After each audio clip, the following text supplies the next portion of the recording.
Y lo que voy a compartir va dirigido a directivos, supervisores, ATPs, jefes de enseñanza, pero también prestar atención los docentes porque si trabajamos en sinergia con estas propuestas de acompañamiento, asesoría, y nosotros estamos dispuestos y comprendemos de qué va esto y cuál es la finalidad, pues esto será mucho más productivo. Vamos entonces a iniciar, maestros, y quiero plantearles o compartirles más bien que frente a estos nuevos temas o temas que no son nuevos, pero que aparecen en las orientaciones, como por ejemplo, hay que dar asesoría, hay que dar acompañamiento, hay que dar tutoría. Sí, pero no desde una visión instrumental o fiscalizadora, sino atendiendo las orientaciones pedagógicas de la NEM. Entonces, una primera sugerencia para directivos, supervisores, ATPs, es que revisemos dos documentos que ya tiene su rato publicados. Hablamos de la nueva escuela mexicana, principios y orientaciones pedagógicas, donde se nos explica de qué manera será la gestión escolar y bueno, tiene este rasgo de que va a ser participativa y colaborativa y se nos explican 4 elementos esenciales a considerar cada que nosotros pues hagamos una visita, revisemos una planeación, demos sugerencias para que los maestros mejoren sus prácticas en el aula. Todo está aquí. Es cuestión de leer, interpretar de manera correcta y adaptarlo a nuestra función. Esta es la primera obra. La segunda obra, maestros, que hay que leer para de alguna manera tener claro qué es acompañamiento y cuándo darlo, qué es asesoría y en qué momento se debe implementar, quiénes, y qué es la tutoría, a quiénes va dirigido, de acuerdo al documento de lineamientos generales para la operación del Servicio de Asesoría y Acompañamiento a las Escuelas, el famoso SAE. Entonces, para de alguna manera tener argumentos y llegar bien a la octava sesión, que bueno, si no nos da tiempo de tener esos argumentos, pues hay todavía más encuentros académicos donde podemos nosotros seguir indagando, pues simplemente echar una revisada a estas dos obras para que entonces podamos tener claros algunos aspectos desde la visión sociocrítica que debemos considerar como directivos para realimentar a la práctica del docente, para acompañarlo, para darle asesoría, para poderle brindar herramientas para que él mejore sus prácticas pedagógicas en el aula. Entonces, esa es una primera sugerencia, maestros y maestras, hacer la revisión de estas dos obras. Después, tenemos que tener claro la diferencia entre asesoría, acompañamiento y tutoría. Entonces, vamos a hacer una revisión muy rápida de estos conceptos. Estas diapositivas se las voy a compartir aquí en mis redes sociales, en comentarios voy a dejar el enlace para que lo puedan descargar. También en las redes de Aprende Más va a estar el enlace. Entonces, la asesoría, por definición, es ofrecer consejos expertos, orientación y recomendaciones basadas en un conocimiento especializado. Se implementa cuando los docentes o la dirección de la escuela buscan mejorar aspectos específicos. Vamos a poner un ejemplo muy sencillo. La asesoría se brinda, maestros y maestras, cuando en el diagnóstico de zona, por citar un ejemplo, se identifica que hay un área de oportunidad muy grande en el área de planeación didáctica, por ejemplo. Entonces, es un área específica, es un conocimiento específico, le compete a una escuela o un grupo de maestros. Bueno, en ese momento, los que brindan esta asesoría de acompañamiento, hablando de subdirector, director, ATP, jefe de enseñanza, supervisor, pueden diseñar un trayecto formativo de asesoría para poder clarificar esta área de estudio que es la planeación didáctica. Entonces, ese es un primer concepto que nos debe quedar claro. Asesorar es, de alguna manera, dirigir nuestra formación a los docentes, a los directivos incluso, de un tema en específico, de un área específico, que puede ser planeación didáctica, evaluación formativa, estrategias didácticas, metodologías sociocríticas, liderazgo, gestión escolar, comunicación asertiva, resolución de conflictos, es decir, áreas de estudio específicas que los maestros, de acuerdo a los diagnósticos de zona o al diagnóstico del PEMSE incluso, pues se requiere trabajar. Ese es un primer concepto. El segundo concepto, maestros, es el acompañamiento. que es el que se habla en esta octava sesión. El acompañamiento implica un apoyo más práctico y continuo, donde el asesor o acompañante trabaja de manera cercana con el docente o equipo directivo en su entorno de trabajo. Significa que yo voy a proporcionar un apoyo sostenido en el proceso de cambio o mejora, como la implementación de nuevas metodologías, proyectos educativos o programas de desarrollo social, pero in situ, es decir, calendarizo en mi plan de trabajo como supervisor ATP, dependiendo quién vaya a ser el acompañante, agendo más bien una serie de visitas, una serie de apoyos continuos, una serie de, por eso es acompañamiento, una serie de acciones formativas que de tal forma que yo me asegure que en esa agenda de trabajo establezca acciones formativas, visitas al aula, diálogos, entrevistas, implementación de estrategias y recupere información, haya evaluación y seguimiento, etcétera, etcétera. Entonces, en la práctica cotidiana lo hemos escuchado, es que hay 2 escuelas en la zona que están focalizadas. Hemos escuchado esta parte. Entonces, en automático, supervisor, ATP o jefe de enseñanza hacen una planeación específica a esas escuelas focalizadas y les dan un seguimiento específico durante todo el año. A eso le podemos llamar acompañamiento, maestros. Entonces, ahí tenemos asesoría, acompañamiento. Y finalmente, en el SAE se menciona esto de la tutoría. La tutoría, maestros y maestras, está dirigida exclusivamente a aquellos maestros que recién ingresaron al sistema educativo. Esto con la finalidad de que, los profesores nobles, llamémoslo así, pues puedan desarrollar habilidades para que puedan desarrollarse de manera autónoma en el marco de esta transición de un modelo educativo a otro. Eso es en cuanto a la tutoría. Teniendo claro esto, teniendo claro estos conceptos, vamos a establecer algunas características esenciales de un acompañamiento pedagógico desde una visión sociocrítica. Este acompañamiento se diferencia del acompañamiento tradicional en que no se enfoca en medir, en hacer comparativos gráficos que exclusivamente formarán parte del proceso, pero no es el fin. El fin es que haya una reflexión crítica en ese acompañamiento, de tal forma que los maestros puedan analizar, cuestionar sus propias prácticas, de alguna manera identificar estas condiciones sociales que inciden directamente en el proceso de enseñanza-aprendizaje. Básicamente es una reflexión, sí, pero crítica.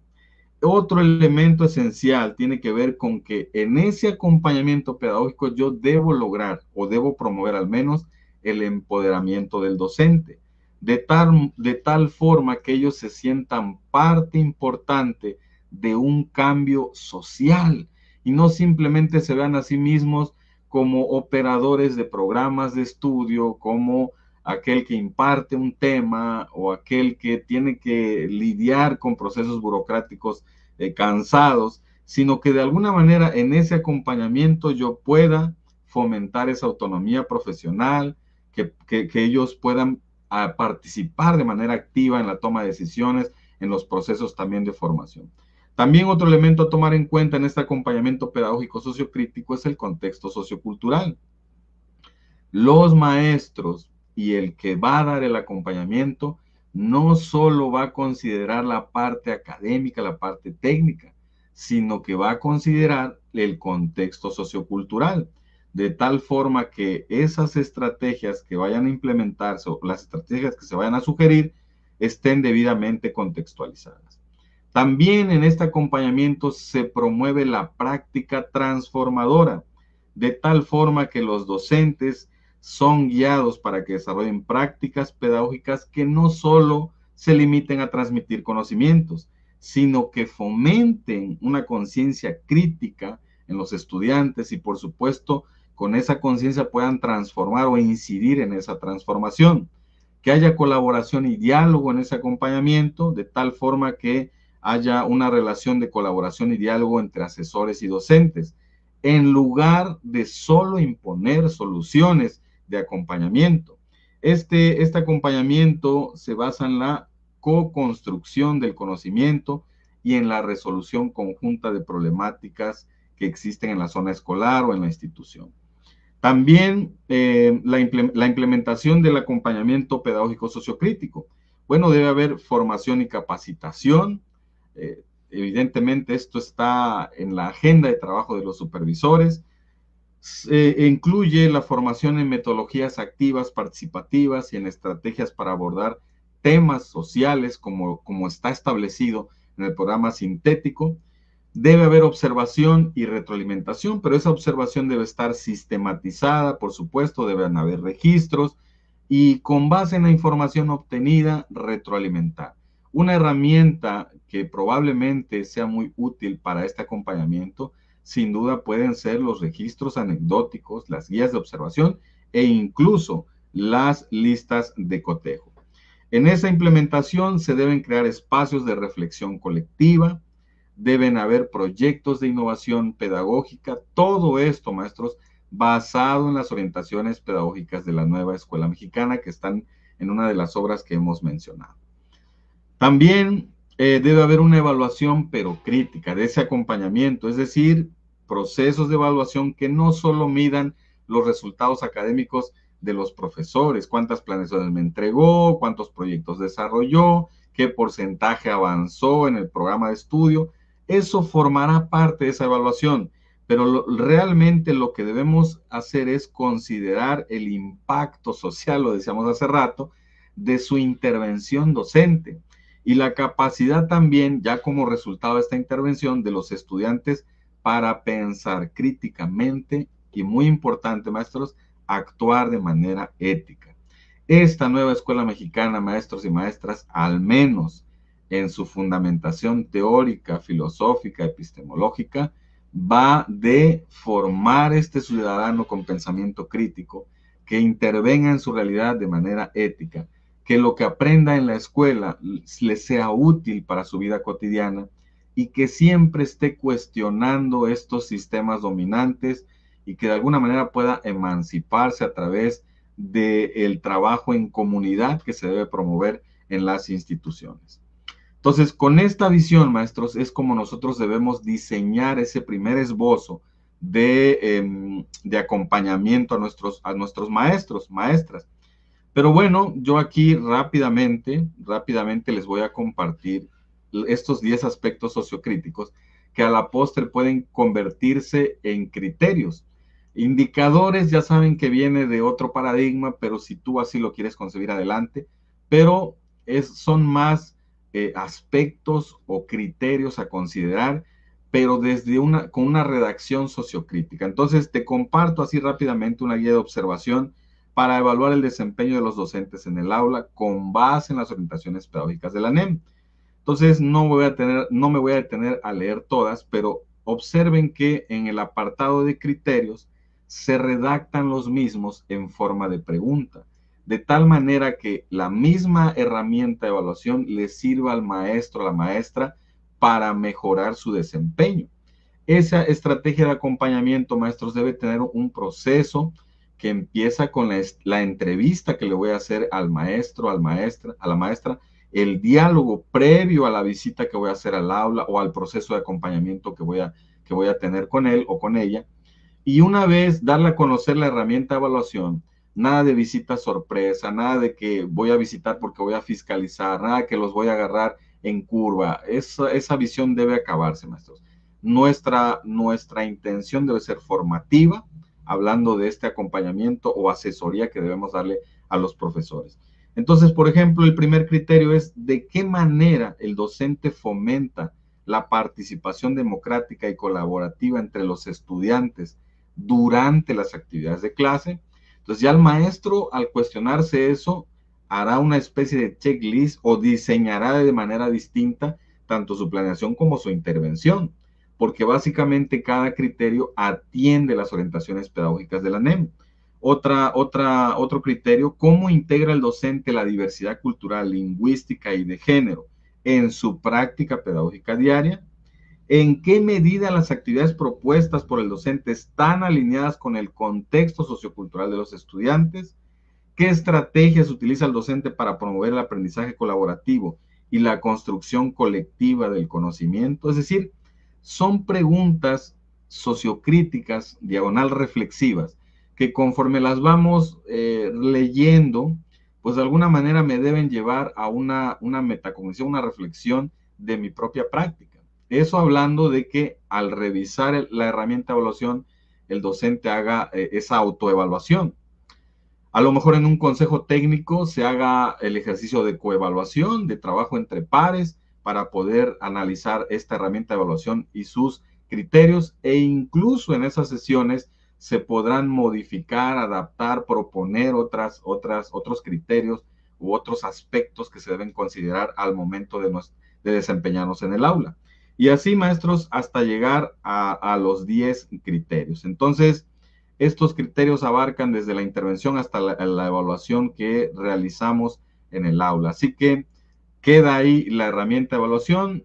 Confío, maestros y maestras, en que esta octava sesión no va a ser solamente cumplir con rellenar formatos o cumplir con evidencias que hay que entregar a supervisión escolar, sino que realmente va a haber un diálogo reflexivo, va a haber, van a aclarar ciertos conceptos como los que recién compartimos, van a realmente plantear qué problemáticas se presentaron durante el ciclo escolar, qué obstáculos y cómo los pudieron resolver. Y por supuesto, empezar ya a planear esa estrategia de acompañamiento con base en herramientas sociocríticas para que no se convierta esto en un ejercicio fiscalizador, sino en un ejercicio reflexivo, de diálogo, de colaboración, de mejora continua, de transformar, por supuesto, a la comunidad o al contexto inmediato de los. Entonces, es mi participación. Es mi pueblo, Tatahuicapan, mi tierra llena de magia y ganas de sobresalir. A los pies del cerro Santa Marta y San Martín se oyen los latidos de cajones y jaranas. Es mi pueblo, Tatahuicapan, antes de que llegara la primera.